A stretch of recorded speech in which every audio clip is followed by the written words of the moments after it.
ꯃꯇꯝꯗꯨꯗ ꯍꯦꯔꯥꯆꯟꯗ꯭ꯔꯅ ꯅꯤꯡꯊꯧꯐꯝꯒꯤꯗꯃꯛꯇ ꯂꯥꯟ ꯊꯦꯡꯅꯈꯤꯕ ꯅꯠꯇꯦ ꯃꯅꯤꯄꯨꯔ ꯊꯨꯒꯥꯏꯒꯦ ꯍꯥꯏꯕꯁꯤꯡꯗꯨꯗꯤ ꯃꯅꯤꯄꯨꯔꯤ ꯑꯣꯏꯔꯝꯗ ꯇꯥꯔꯦꯗꯅ ꯄꯤꯌꯥꯔ ꯂꯥꯛꯄꯗ ꯍꯔꯥꯎꯕ ꯄꯥꯔꯇꯤ ꯀꯌꯥꯁꯨꯅꯤ ꯃꯔꯛꯇꯨꯗ ꯀꯨꯀꯤ ꯈ꯭ꯋꯥꯏꯗꯒꯤ ꯍꯔꯥꯎꯔꯤꯁꯤ ꯀꯨꯀꯤꯅꯤ ꯀꯨꯀꯤ ꯂꯤꯗꯔ ꯈꯨꯗꯤꯡꯃꯛꯁꯦ ꯋꯤ ꯋꯦꯜꯀꯝ ꯄꯤꯌꯥꯔ ꯏꯟ ꯃꯅꯤꯄꯨꯔ ꯃꯅꯤꯄꯨꯔ ꯀꯅꯥꯅ ꯀꯟꯒꯗꯣꯏꯅꯣ ꯍꯥꯏꯕꯁꯤꯗꯤ ꯅꯠꯇ꯭ꯔꯗꯅ ꯑꯩ ꯑꯃꯨꯛꯇꯪꯗꯤ ꯁꯤಎಂ ꯑꯣꯏꯍꯧꯒꯦ ꯍꯥꯏꯕ ꯑꯗꯨꯒꯨꯝꯕ ꯔꯥꯙꯦꯁ꯭ꯌꯥꯝꯅ ꯑꯣꯏꯒꯗ꯭ꯔꯥ ꯁꯇ꯭ꯌꯕ꯭ꯔꯇꯅ ꯑꯣꯏꯒꯗ꯭ꯔꯥ ꯅꯠꯇ꯭ꯔꯒ ꯕꯤꯁ꯭ꯋꯖꯤꯠꯅ ꯑꯣꯏꯒꯗ꯭ꯔꯥ ꯈꯦꯝꯆꯥꯟ ꯑꯣꯏꯒꯗ꯭ꯔꯥ ꯅꯠꯇ꯭ꯔꯒ ꯍꯥꯟꯅꯒꯤ ꯑꯦꯛꯁ ꯁꯤएम ꯕꯤꯔꯦꯟ ꯍꯜꯂꯛꯀꯗ꯭ꯔꯥ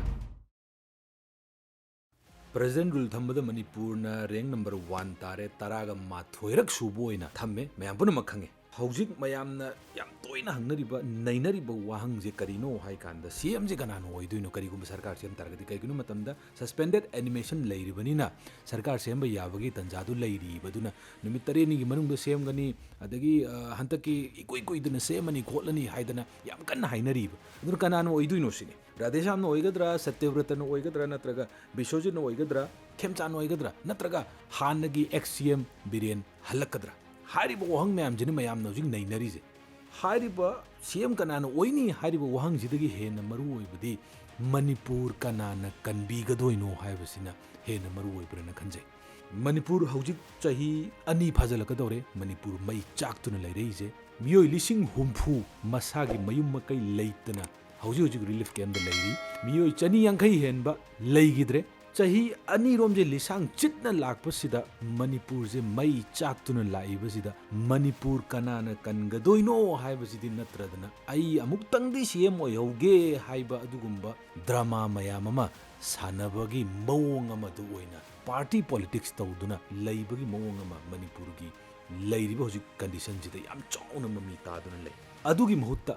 ꯃꯅꯤꯄꯨꯔꯒꯤ ꯏꯟꯇꯤꯒ꯭ꯔꯤꯇꯤ ꯃꯅꯤꯄꯨꯔꯒꯤ ꯌꯨꯅꯤꯇꯤ ꯃꯅꯤꯄꯨꯔꯒꯤ ꯑꯄꯨꯟꯕꯒꯤ ꯁꯛꯇꯝꯁꯦ ꯃꯁꯤꯕꯨ ꯉꯥꯛꯇꯨꯅ ꯊꯝꯕ ꯉꯝꯒꯗꯕ ꯃꯤꯁꯛꯁꯦ ꯀꯅꯥꯅ ꯑꯣꯏꯗꯣꯏꯅꯣ ꯍꯥꯏꯕꯁꯤꯗ ꯑꯣꯏꯅ ꯅꯩꯅꯕꯅ ꯍꯦꯟꯅ ꯐꯒꯗ꯭ꯔꯥꯅ ꯈꯟꯖꯩ ꯄꯤꯌꯥꯔ ꯂꯥꯛꯄꯗ ꯍꯔꯥꯎꯕ ꯄꯥꯔꯇꯤ ꯀꯌꯥꯁꯨꯅꯤ ꯃꯔꯛꯇꯨꯗ ꯀꯨꯀꯤ ꯈ꯭ꯋꯥꯏꯗꯒꯤ ꯍꯔꯥꯎꯔꯤꯁꯤ ꯀꯨꯀꯤꯅꯤ ꯀꯨꯀꯤ ꯂꯤꯗꯔ ꯈꯨꯗꯤꯡꯃꯛꯁꯦ ꯋꯤ ꯋꯦꯜꯀꯝ ꯄꯤꯌꯥꯔ ꯏꯟ ꯃꯅꯤꯄꯨꯔ ꯁꯦꯟꯇꯔꯅ ꯑꯗꯨꯛꯀꯤ ꯃꯇꯤꯛ ꯐꯖꯕ ꯑꯗꯨꯒꯨꯝꯕ ꯁ꯭ꯇꯦꯞ ꯑꯃ ꯂꯧꯈꯠꯂꯦ ꯁꯤꯅꯤ ꯃꯣꯏꯅ ꯍꯥꯏꯔꯤꯁꯦ ꯑꯩꯈꯣꯏꯅ ꯁꯣꯝꯗ ꯄꯣꯂꯤꯇꯤꯛꯁ ꯇꯧ ꯂꯩꯔꯦ ꯃꯤꯒꯤ MLA 10ꯗꯨꯒꯤ ꯗꯤꯃꯥꯟꯗꯨꯗꯤ ꯑꯩꯈꯣꯏꯗꯤ ꯁꯦꯄꯔꯦꯠ ꯑꯦꯗꯃꯤꯅꯤꯁꯇ꯭ꯔꯦꯁꯟ ꯅꯠꯇ꯭ꯔꯒ ꯌꯨꯅꯤꯌꯟ ꯇꯦꯔꯤꯇꯣꯔꯤ ꯋꯤꯠ ꯂꯦꯖꯤꯁꯂꯦꯆꯔ ꯍꯥꯏꯗꯅ ꯆꯞ ꯌꯨꯡꯅ ꯂꯦꯞꯄ ꯂꯩꯌꯦ ꯑꯩꯈꯣꯏꯒꯤꯅ ꯐꯝꯃꯨꯅꯔꯤ ꯀꯅꯥꯅ CM ꯄꯥꯏꯕ ꯀꯅꯥꯅ ꯑꯗꯨꯒꯤ ꯃꯟꯇ꯭ꯔꯤ ꯄꯥꯏꯕ ꯀꯅꯥꯅ ꯑꯗꯨ ꯇꯧꯕꯅ ꯀꯟꯅ ꯇꯧꯔꯤ CM ꯗꯨꯗꯤ ꯃꯤꯆꯝ ꯑꯃꯅ ꯑꯣꯏꯔꯁꯨ ꯌꯥꯏ CM ꯗꯨꯗꯤ anyone can be appointed as a CM ꯖꯤꯗꯤ ꯒꯚꯔꯅꯔꯅ ꯑꯦꯅꯤ ꯃꯤ ꯑꯃ ꯈꯜꯂꯁꯨ ꯌꯥꯏ ꯄꯥꯔꯇꯤꯒꯤ ꯂꯤꯗꯔꯅ ꯑꯦꯅꯤ ꯃꯤ ꯑꯃ ꯈꯜꯂꯁꯨ ꯌꯥꯏ ꯃꯦꯖꯣꯔꯤꯇꯤ ꯄꯥꯔꯇꯤꯗꯨꯒꯤ ꯑꯩꯅ ꯑꯣꯏꯔꯁꯨ ꯌꯥꯏ ꯌꯦꯡꯕꯤꯔꯤꯕ ꯃꯤ ꯑꯃꯅ ꯍꯦꯛꯇ ꯑꯣꯏꯔꯁꯨ ꯌꯥꯏꯌꯦꯕ ꯆꯍꯤ 15ꯕꯨ ꯁꯨꯔꯗꯤ MLA ꯑꯣꯏꯕ ꯌꯥꯕꯒꯤ ꯑꯗꯨꯒꯨꯝꯕ ꯆꯞ ꯆꯥꯕ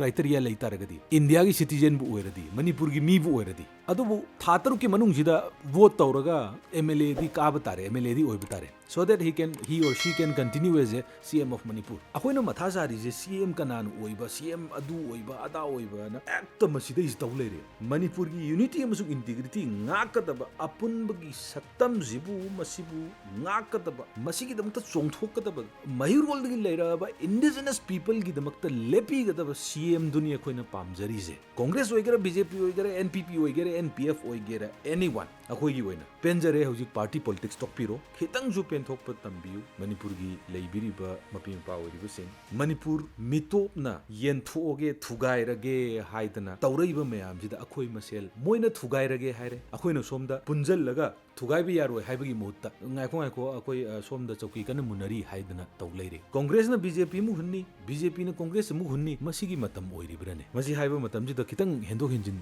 ꯂꯩꯈꯤ ꯇꯥꯔꯒꯁꯨ ꯕꯦꯕꯥꯔ ꯌꯥꯎꯗꯦ ꯍꯥꯏꯕꯤ ꯇꯥꯔꯒꯁꯨ ꯃꯌꯥꯝꯅ ꯉꯥꯛꯄꯤꯒꯅꯤ ꯅꯤꯡꯊꯧꯐꯝ ꯃꯨꯟꯅꯔꯤꯉꯩꯗꯅꯤ ꯆꯍꯤ 3 ꯈꯨꯟꯇꯥꯛꯄ ꯊꯣꯛꯏꯁꯦ 1819ꯗꯒꯤꯅ 1826 ꯐꯥꯎꯕ ꯕꯔꯃꯥ ꯑꯋꯥꯅ ꯃꯅꯤꯄꯨꯔꯗ ꯆꯪꯖꯜꯂꯛꯑꯒ ꯃꯅꯤꯄꯨꯔ ꯁꯨꯔꯨ ꯅꯩꯔꯤꯁꯦ ꯃꯅꯤꯄꯨꯔ ꯇꯨꯝꯅ ꯃꯅꯤꯄꯨꯔꯗ ꯂꯩꯔꯤꯕ ꯃꯤꯄꯨꯝ ꯈꯨꯗꯤꯡꯃꯛ ꯇꯨꯝꯅ ꯍꯥꯠꯈ꯭ꯔꯤꯕꯒꯤ ꯃꯑꯣꯡꯗ ꯂꯩꯈ꯭ꯔꯤꯁꯦ ꯃꯁꯤ ꯀꯔꯤꯒꯤꯗꯒꯤꯅꯣ ꯍꯥꯏꯕ ꯃꯇꯝꯗ ꯃꯅꯤꯄꯨꯔꯒꯤ ꯅꯤꯡꯊꯧ ꯂꯩꯔꯤꯕ ꯅꯤꯡꯊꯧ ꯃꯆꯤꯟ ꯃꯅꯥꯎ ꯑꯍꯨꯝꯗꯨꯅ ꯆꯞ ꯆꯥꯅ ꯃꯥꯏꯒꯩꯁꯤꯡꯁꯦ ꯇꯁꯦꯡꯅ ꯉꯥꯛꯇꯨꯅ ꯂꯩꯔꯝꯕ ꯃꯇꯝꯗ ꯏꯌꯥꯝꯕ ꯅꯪꯅ ꯑꯣꯏꯔꯣ ꯏꯅꯥꯎ ꯅꯪꯅ ꯑꯣꯏꯔꯣ ꯏꯠ ꯗꯖꯟ ꯃꯦꯇꯔ ꯅꯪꯅ ꯑꯣꯏꯔꯒ ꯂꯩꯔꯣ ꯑꯩꯈꯣꯏ ꯊꯣꯛꯄ ꯉꯥꯛꯑꯒꯦ ꯀꯥꯏꯅ ꯂꯩꯕꯤꯔꯝ ꯇꯥꯔꯒꯗꯤ ꯃꯇꯝꯗꯨꯗꯁꯨ ꯃꯅꯤꯄꯨꯔꯗ ꯀꯩꯁꯨ ꯍꯥꯏꯖꯤꯜꯂꯛꯄ ꯉꯝꯃꯣꯏ ꯇꯁꯦꯡꯅ ꯊꯦꯡꯅꯔꯝꯒꯅꯤ ꯍꯥꯏꯇꯥꯔꯦ ꯍꯣꯏ ꯉꯝꯈꯤꯕ ꯉꯝꯗꯕ ꯍꯥꯏꯕꯗꯨꯗꯤ ꯊꯦꯡꯅꯔ ꯈꯪꯗꯧꯅꯤ ꯑꯗꯨꯕꯨ ꯃꯇꯝꯗꯨꯗꯗꯤ ꯊꯦꯡꯅꯕꯒꯤ ꯀꯩꯅꯣꯗꯧ ꯂꯩꯇ꯭रे ꯍꯥꯏꯇꯥꯔꯦ ꯐꯝꯃꯨꯅꯔꯤꯉꯩꯗ ꯑꯗꯨꯕꯨ ꯃꯇꯝꯗꯨꯗ ꯍꯦꯔꯥꯆꯟꯗ꯭ꯔ ꯊꯣꯔꯛꯈꯤ ꯃꯇꯝꯗꯨꯗ ꯍꯦꯔꯥꯆꯟꯗ꯭ꯔꯅ ꯅꯤꯡꯊꯧꯐꯝꯒꯤꯗꯃꯛꯇ ꯂꯥꯟ ꯊꯦꯡꯅꯈꯤꯕ ꯅꯠꯇꯦ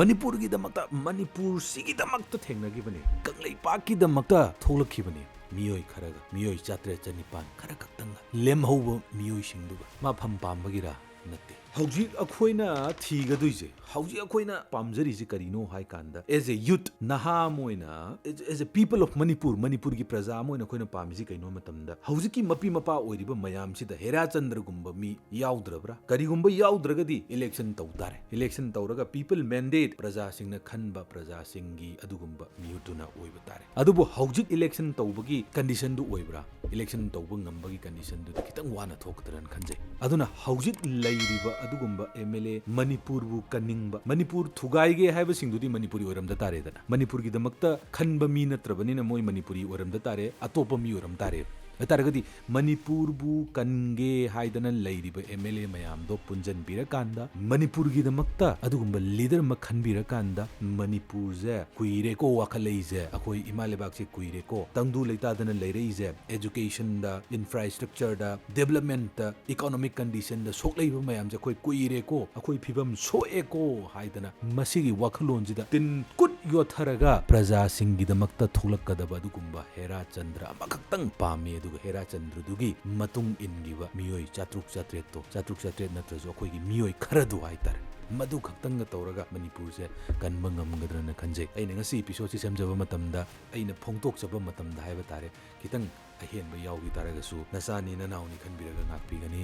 थागतचरी येंबिबा ख्वाइ पुनमक अदुगा इसागी वाखलोन कनाना ओइरगदी नत्रगा कना कमदौना मणिपुर जे कनबा याय सोल्यूशन पुरकनबा होनबगी लंबीदुबु यातपा ngamba इनरुबा ngamba सेंटर द तक्सलुबा ngамगदबा मियोई कनानो हाइबदो मयाम कमेंट थंबिरमो थागतचरी thank you so much for watching